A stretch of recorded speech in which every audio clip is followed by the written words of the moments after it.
Burkina Faso, la gendarmerie contactée par certains officiers de l'armée de terre pour réussir un coup d'État contre Ibrahim Traoré.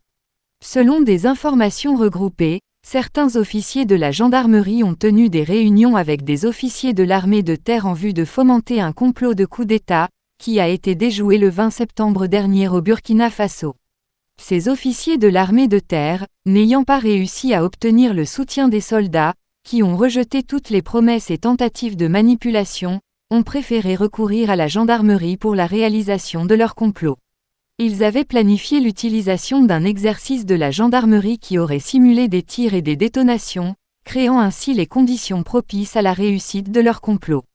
Cependant, le refus des autorités d'autoriser cet exercice a remis en question l'ensemble du plan, provoquant une colère parmi certains gendarmes.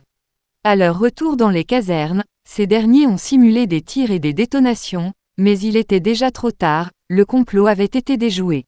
Selon plusieurs sources, plusieurs personnes impliquées ont été arrêtées entre le 20 et le 24 septembre.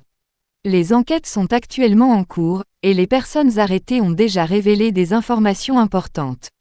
Comment la gendarmerie s'est retrouvée dans le viseur de ces officiers? Le directeur général de la gendarmerie était-il informé de cet exercice, ou du complot de coup d'État?